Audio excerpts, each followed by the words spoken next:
తాకట్టులో ఉన్న బంగారాన్ని విడిపించి ఆ రోజు ఆన్లైన్ రేటుకే మేము కొంటాం. Sharma gold company. ప్రస్తుతం మనతో పాటు ఉన్నారు. అల్లు అర్జున్ ఇంటి మీద దాడి చేసి ఆ తర్వాత అరెస్ట్ అయ్యి బయటకు వచ్చినటువంటి A1, A2, A6లుగా ఉన్నటువంటి రెడ్డి శ్రీనివాస్ గారు, ప్రేమ్ గారు, నాగేష్ గారు. ఒకసారి వాళ్ళతో మాట్లాడదాం. అసలు ఏం జరిగిందో, ఎందుకు ఇలాంటి దాడికి ప్రయత్నించారు వాళ్ళు, వాళ్ళ మాటలను తెలుసుకుందాం. శ్రీనివాస్ గారు, అసలు ఏం జరిగింది, ఎందుకు మీరు దాడి చేయాల్సినటువంటి పరిస్థితి వచ్చింది? ఇంకోటి ఏంటంటే ఫొటోస్ రిలీజ్ చేశారు, మీడియా గ్రూప్స్లో వచ్చినాయి చాలా ఫొటోస్. మరి ఎవరు రిలీజ్ చేశారో తెలియదు, కానీ మీరు రేవంత్ రెడ్డి గారి పార్టీలోకి అంటే కాంగ్రెస్ పార్టీలోకి వెళ్ళారని చెప్పేసి రేవంత్ రెడ్డి గారితో ఉన్న ఫోటోలు రిలీజ్ చేశారు. సేమ్ టైము మీరు కాదు టీఆర్ఎస్లోనే ఉన్నారు, అది బీఆర్ఎస్లోనే ఉన్నారని చెప్పి కేటీఆర్ గారితో ఉన్న ఫోటోలు కూడా రిలీజ్ చేశారు. అసలు ఇంతకీ మీరు ఏ పార్టీ వాళ్ళు? మీరు ఎందుకు పార్టీ పరంగా దాడి చేశారా? ఎవరన్నా ప్రోత్సహించారా మిమ్మల్ని? దాడి చేయండి అని చెప్పి ప్రోత్సహిస్తేనే చేశారు అని అంటున్నారు. అసలు ఏం జరిగింది మేడం? యాక్చువల్గా నమస్తే మేడం. ముందు సుమన్ టు వారికి, అనుపమ మేడం వారికి ప్రత్యేక ధన్యవాదాలు. మీరు అడిగిన క్వశ్చన్స్ ఒకటే మేడం. నా పేరు రెడ్డి శ్రీనివాస్, నేను ఉస్మాన్ యూనివర్సిటీలో PhD చేస్తున్నాను మేడం. గత 10 ఏళ్ళకెళ్ళి తెలంగాణ యాజిస్ట్రేషన్లో ఉన్నాము. దాంతోపాటు జేఏసీ తరపున ఎందుకంటే విద్యార్థుల పక్షాన నిరంతరం పోరాటం చేసే సందర్భంలో ఆ క్రమంలో ఉన్నాం. ఎందుకంటే వీళ్ళు ఏదైతే రేవతి కుటుంబానికి న్యాయం చేయలేని పక్షంలో ఇటు అధికార పక్షం కావచ్చు, ఇటు ప్రతిపక్షం కావచ్చు, దాదాపు డిసెంబర్ 4 రోజు సంఘటన జరిగింది మేడం. ఆ రోజుకి వెళ్ళి ఈ రోజు వరకు కనీసం ఏ రాజకీయ పక్షాలు గిట్లా వాళ్ళ గురించి మాట్లాడలే. మీంగిట్ల ఏంటంటే ఒక నిండు ప్రాణం పోయింది, పిల్లగాడేమో ఇది మీరు కిమ్స్ హాస్పిటల్లో చావు బతుకులు ఉన్నాడు. ఈ రాజకీయ నాయకులు కనీసం వాళ్ళ యొక్క బాధ్యతను మర్చిపోయి ఒకరి మీద ఒకరు బురదలు జల్లుకునే సందర్భంలో ఒక విద్యార్థి నాయకుడిగా, ఒక సామాజిక స్పృహ ఉన్న వ్యక్తిగా ఖచ్చితంగా మనమైనా మాట్లాడదాం, సమస్యలపై మనమన్నా మాట్లాడితే ఈ పాలక పక్షాలు ప్రతిపక్షాలు కదులుతాయన్న ఆలోచనతో ఒక ప్రధాన డిమాండ్తో మేము చాలామంది సోషల్ మీడియా కావచ్చు, మెయిన్ మీడియా కాదు, మేము దాడి అంటున్నాం. మేము దాడి కోసం పోలే, ఆ పదానికి ఇట్లా మేము అంగీకరిస్తలేం. దాడి అనేది మేము మా చేతుల కత్తులో రాళ్ళు తీసుకపోతే దాడి అంటారు. మా దగ్గర తీసుకపోతే ఒక కాగితం ఒక వినతి పత్రం, సార్ మీ ద్వారా ప్లకార్డ్స్ పట్టుకొని వినతి పత్రం గిట్లా తీసుకున్నాం. ఎందుకంటే దయచేసి మీరు ₹1 కోటి ఇచ్చి ఆ కుటుంబాన్ని ఆదుకోవాలి, పరోక్షంగానో ప్రత్యక్షంగానో మీ వల్లనే ఆ యొక్క మరణం సంభవించింది కాబట్టి ఇయ్యాలనే ఆలోచనతో పోతే మేము పోగానే మేడం, అక్కడ సెక్యూరిటీ వాళ్ళు కావచ్చు, వాచ్మెన్స్ కావచ్చు, మేము లోపలికి పోతే సార్ని కలిసి మాట్లాడతాం. పలానా ఉస్మాన్ యూనివర్సిటీకి వెళ్ళి వచ్చినామంటే ఎందుకు కలుస్తాం, మీకేం సంబంధం అంటే మేము సమస్య ఉంది, ఎవరు మాట్లాడతారో మేమన్నా మాట్లాడతాం. సార్ని అనవసరంగా మిస్గైడ్ చేస్తున్నారు. చాలామంది రాజకీయ పక్షాలు రెండేందుగా మిస్గైడ్ చేస్తున్నారు, సార్కున్న ఇమేజ్ని తగ్గిస్తున్నారు. కాబట్టి ఇప్పటికైనా స్పందిస్తే చాలా సమస్య సాల్వ్ అవుతుంది. దయచేసి మనం లోపలికి వదిలేయాలంటే వాళ్ళు మమ్మల్ని లోపలికి వదిలేయలేదు మేడం. ఆ సందర్భంలో ఏంటంటే వాళ్ళు కొంచెం ఇంకా మేము అక్కడ కొంచెం న్యాయం చేయాలి, వి వాంట్ జస్టిస్, న్యాయం చేయాలని డిమాండ్ చేస్తుంటే వాళ్ళు మా మీనికి కొట్టే ప్రయత్నం చేసినారు. కొట్టే ప్రయత్నంలో చేస్తున్నప్పుడు అప్పుడు మేము ఆత్మరక్షణ ధోరణితో వాళ్ళు దాడి చేసే ప్రయత్నంలోనే మేము ఇట్లా కొంచెం ఘర్షణ జరిగిన వాస్తవమే. అక్కడ ఉన్నంటే కొంచెం పూల తొట్టిలు అవన్నీ పగిలిపోవడం జరిగింది. ఆ సందర్భంలో దాదాపు 5 నిమిషాల వ్యవధిలోనే పోలీసు వాళ్ళు వచ్చి మమ్మల్ని అరెస్ట్ చేయడం జరిగింది. మేము ఇప్పటికైనా సరే, రాజకీయ పక్షాలు ఏ విధంగా వాడుకున్నా పర్లేదు, మా మీద కేసులు అయినా పర్లేదు, నాన్ బెయిలబుల్ కేసులు అయినా ఇప్పుడే దాదాపు నాంపల్లి కోర్టుకి వెళ్ళి మీ దగ్గరికి వస్తున్నాం. ఎన్ని సమస్యలు వచ్చినా ఇంతకుముందు చాలా సంఘటనలు ఇట్లా మాకేమో మేము కోర్టుల చుట్టూ తిరుగుతున్నాము. చాలామంది ఎవరైతే మాట్లాడాలనో, ఎవరైతే సమస్యను పరిష్కరించాలో వాళ్ళు దూరం అవుతున్నారు. మేము ఒకవైపు విద్యను అభ్యసిస్తూనే మరొక వైపు సామాజిక సమస్యలపై పోరాటం చేస్తున్నాము. మా వల్ల మేమైతే సాటిస్ఫాక్షన్ ఉన్నాం. మేము పోరాటం చేయడం వల్ల మేము ₹1 కోటి డిమాండ్ చేసినాం. కనీసం 50 లక్షలన్నా ఆ ప్రొడ్యూసర్ ఇచ్చిండు. ఇప్పటికి ఇట్లా అల్లు అర్జున్ గారు స్పందించాలి. ఎందుకంటే ఒక పెద్ద యాక్టరు దాదాపు ఒక 3,000-4,000 కోట్ల బడ్జెట్ ఉన్న సినిమా తీసి దయచేసి ఒక ₹1 కోటి ఎంత చెప్పండి, ఒక ₹1 కోటి ఇచ్చి నెక్స్ట్ డేని ఇచ్చే సరిపోతుండే. ఎన్టీఆర్ ఇట్లా ఇంతకుముందు చాలా కార్యక్రమాలు చేసిండు. అందులో డైరెక్ట్ ఆ రోజు ఒక అభిమాని చనిపోతే 25 లక్షల చెక్ ఇచ్చిండు మేడం. ఈయనకి ఎంత చెప్పు, 1 డేలాగా కంప్లీట్ చేసే ఇష్యూను కావాలని లాగుతున్నారు. ఈ లాగడం వల్ల ఏంటంటే ఆ బాధిత కుటుంబం ఆగమవుతుంది. వాళ్ళ తల్లి చనిపోయి భర్త ఆగమయ్యే పరిస్థితులు ఉన్నారు. వాళ్ళని పట్టించుకోకుండా కేవలం రాజకీయాల చుట్టూ తిరుగుతుంది. ఈ సమస్యకు మనమన్న పరిష్కారం చూపాలనే ఆలోచనతో ఈ ప్రయత్నం చేసినాం. ఈ ప్రయత్నంలో ఈ యొక్క క్రమం మొత్తం జరిగింది. మాకొక సంతోషం, ఇప్పటికైనా అల్లు అర్జున్ గారు స్పందించాలి. స్పందించి వాళ్ళ కుటుంబాన్ని దగ్గర కోలలే. ఏదో 3 స్టేజ్ హాస్పిటల్ కిమ్స్ హాస్పిటల్ దగ్గర ఉన్నాడు, ఆయన దగ్గరకు పోయి పలకరించే ప్రయత్నం చేయలే. ఒక ₹1,00,00,000 ఇస్తే కనీసం తల్లి చనిపోయిన బాధలో ఆ ₹1,00,00,000 తీసుకొని బ్యాంక్ అకౌంట్లో వేసి వచ్చే మిత్తుతోనైనా వాళ్ళు బతికే ఆస్కారం ఉంటుంది. కాబట్టి దయచేసి ఇప్పటికైనా స్పందించాలని మేము రిక్వెస్ట్ చేస్తున్నాం. డిమాండ్ ఇట్లా కాదు, రిక్వెస్ట్ చేస్తున్నాం. నీ బాధ్యత అది. ఎందుకంటే మేము రూపాయి జమ చేసి టికెట్ కొని నిన్ను పెద్దోని చేసినాం. ఈరోజు రాష్ట్ర స్థాయిలో కాదు దేశ స్థాయిలో నేను హీరో చేసిన కాబట్టి నీకు సామాజిక బాధ్యత ఉంటుంది కదా. నీకు ఇట్లా కనీసము అరే ఇంతగానం నాకు లైఫ్ ఇచ్చిన వాళ్ళకు నా వల్ల జరిగిన సంఘటనకు నేను బాధ్యత వహించాలని ఆయన రిక్వెస్ట్ చేస్తున్నాం. ఎందుకంటే నీకన్నా పూర్వం ఎన్టీఆర్ చేసిండు, మహేష్ బాబు చేసిండు, చాలామంది హీరోలకి ఇట్లా ఉందాగా ప్రవర్తించిండ్రు. మీలాగా మీ ప్రవర్తనని మార్చుకోండి. మేము ప్రేక్షకులం లేకుంటే మా జనాభా మీ టీవీలు చూడకుంటే మీ సినిమాలు చూడకుంటే మీరు లేరు. మాతోనే స్టేజీల మీద గొప్పగా మాట్లాడడం కాదు, స్టేజీల మీద మీరే మా దేవుళ్ళు, మీరే మా సైనికులు అనడం కాదు. నీ సైనికులు చనిపోతుంటారు, నేను ప్రేమించే వాళ్ళు చనిపోతుంటారు, అది మీ వల్ల ప్రత్యక్షంగా. మీరు స్పందించకపోతే మీకు హృదయం ఉందా లేదా అని సినీ సమాజం కానీ 50 మంది తెలుగు ప్రజలు కానీ 50 మంది భారతదేశ ప్రజలు ఇట్లా నేను క్వశ్చన్ చేసే సందర్భం వచ్చింది. ఆ క్వశ్చన్కి సమాధానం చెప్పడం అంటే ₹1,00,00,000 నీ హస్తాలతోని రాసిచ్చి నీవు చెక్కు ఇస్తే అప్పుడు నీకు హృదయం ఉంది అని మేము నమ్ముతాం. నీవు ఒకవేళ ఇట్లే చేస్తే మీకన్నా పెద్ద, ఎందుకంటే తెలంగాణ యాజ్ స్టేషన్లో ఇలాంటి అనేక నిర్బంధాలను దాటి వచ్చిన వాళ్ళం కాబట్టి నీవు ఇంతకుముందు నాకు దాదాపు ఇప్పటికెళ్ళి మేడం ఒక 200 మంది ఫోన్ చేసిండ్రు. నీ అభిమానుల పేరుతో 200 మంది ఫోన్ చేసి నన్ను బెదిరిస్తున్నారు. ఎవరికి సమాధానం చెప్పలేదు. చూడండి మేడం ఎంతమంది నాకు దాదాపు బెయిల్ వచ్చినప్పటికి ఇగో ఇవన్నీ కాల్స్ అవే మేడం. ఒకసారి చూపియానా? ఇగో నేను కాల్స్ లేపుతలేను, వాళ్ళ దాడి నుండి కాల్స్ లేపుతలేను. ఇట్లా బెదిరించడం కరెక్టా? మీరు బెదిరిస్తే భయపడిపోవడానికి మేమేమి అల్లాటప్పోలంగా మీ ఇట్లా అన్ని త్యాగాలు చేసిన వాళ్ళే, అన్ని కేసులు పెట్టుకున్న వాళ్ళమే. నీ బెదిరింపులకు భయపడే ప్రసక్తి లేదు. ఇప్పటికైనా నీ మీద పోరాటం చేస్తాం. దయచేసి ఇలాంటి బెదిరింపులను ఆపి నీవు చేయాల్సిన బాధ్యతను నిర్వహించాలని అల్లు అర్జున్ గారికి మేము రిక్వెస్ట్ చేస్తున్నాం. అంటే మేము సామాజిక సేవ కోసం పనిచేసే వాళ్ళం. అయితే అక్కడ వెళ్ళి మేము నిరసన తెలపడానికి వెళ్ళినాం, కానీ అక్కడ ఏం ఘర్షణ వాతావరణం సృష్టించాలని చెప్పేసి అయితే మేము పోలేదు.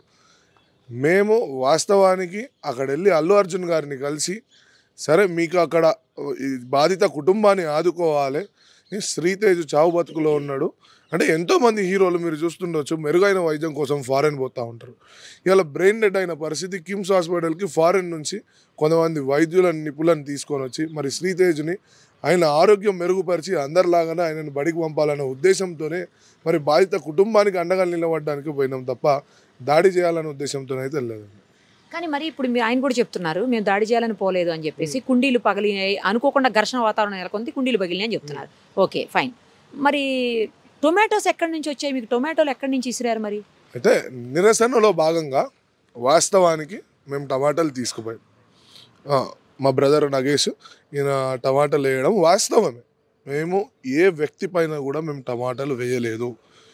మేము అక్కడ ఒకవేళ ఘర్షణ వాతావరణం సృష్టిస్తే, అంటే నేను ఒక మాట చెప్తాను, అక్కడ అల్లు అర్జున్ ఇంట్లో ఎవరైతే వర్కర్స్ ఉన్నారో 3rd క్లాస్ ఫెలోస్ లాగా బిహేవ్ చేశారు. దురుసు పదాజాలు, ఎవరైతే గోడ ఎక్కిరో వాళ్ళపైన ఇంట్లో ఫ్యామిలీలో ఆడోళ్ళని తిట్టడము, అంటే చెప్పరాని బూతులు. అంటే అట్లాంటి 3rd క్లాస్ ఫెలోని పెట్టుకుంటే రేపొద్దు 4 ఇంట్లో చిన్న పిల్లలు ఉన్నారు, వాళ్ళు కూడా నేర్చుకుంటారు. అయాను అరహ ఆ చిన్న పిల్లలు వాళ్ళు కూడా అలాగే చెడిపోతారు. అంటే వాళ్ళు అసలు మేము ఏమి కూడా చేయలేదు, ఇంకా మేమేం వాళ్ళపైన దాడి కూడా చేయలేదు.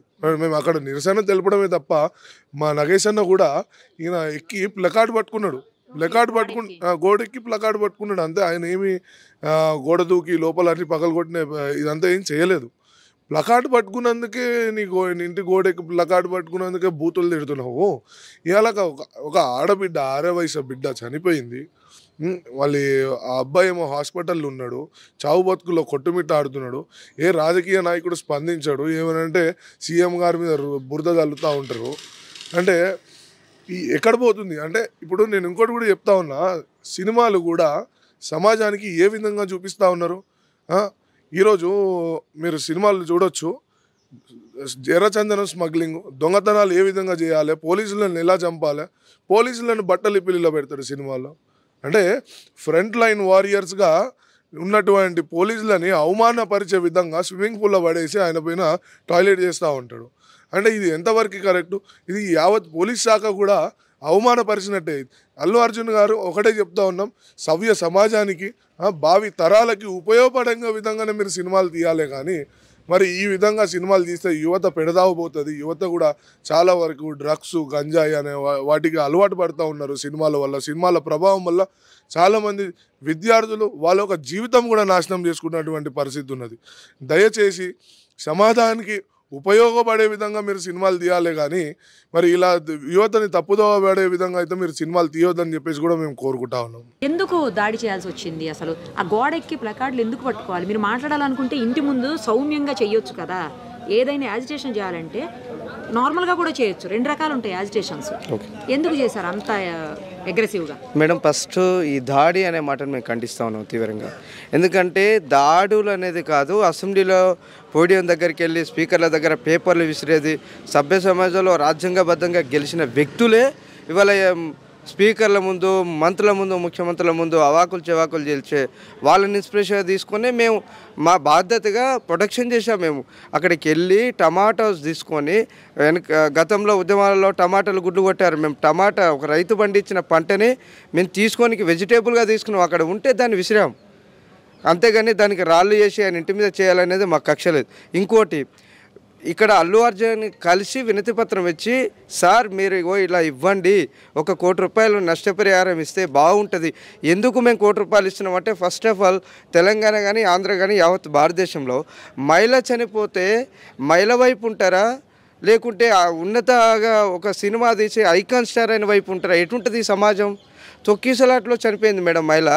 కనీసం ఈ భారతదేశం, భారత మాత మహిళ ముందుండాలి, మహిళా రాజ్యం కావాలి, స్వతంత్రం వచ్చింది, ఆడమే బయటికి వెళ్ళినప్పుడే అని గాంధీజీ చెప్పిన మాటలు అన్నీ ఉట్టియేనా? అంటే సమాజం అంతా మాటలకే. మహిళనేమన్నా అంటే మొత్తం గగ్గోలు పెట్టింది కదా ఒకప్పుడు ఇండస్ట్రీ మొత్తం దేశంలో ఉన్నవాళ్ళు. మరి అట్లా మీతో ఈ మహిళ కాదా? ఇవాళ ఆ మహిళ చనిపోతూ ఒక కిడ్నీని, బతుకుండగానే ఒక కిడ్నీని వాళ్ళ భర్తకి ఇచ్చింది, హెల్త్ ఇష్యూ ఉంటే మరి అదెందుకు గుర్తిస్తలేరు? చిరంజీవి గారు కానీ, పవన్ కళ్యాణ్ గారు కానీ, ఇంకెవరైనా కానీ. మరి మీ ఇంట్లో ఆడపడుచు, మీ ఇంట్లో వాళ్ళు ఇలానే అయితే మరి అలానే ఉంటారా? 8 అవర్స్ అనే 18 గంటలు అనే జైల్లో ఉంటే రాగానే వాళ్ళ కొడుకు వచ్చి ఇట్లా ఏది ఒక ఆవు గంక దూడ దగ్గర పోయినట్టు పోతే మరి ఆ పిల్లలు, ఆ తల్లికి తల్లి లేదు, ఆ చిన్న పాప అంటుంది మా అమ్మ వచ్చేదాకా స్కూల్ పోనంటుంది. మరి దానికి ఎవరు చెప్తారు ఆన్సరు? ఇప్పుడు వాళ్ళ అమ్మ, వాళ్ళ పాప ఏమంటుంది, మా అమ్మ కావాలంటుంది, ఎవరిస్తారు? నువ్వు సినిమా పెట్టావు, సినిమా ఏం సమాజంలో ఏం ఇన్స్పిరేషన్ ఉండాలి? ఎర్రచందనాలు తీయడమా, దొంగతనాలు చేయడమా? సినిమా వల్ల నేర్చుకోవాలి.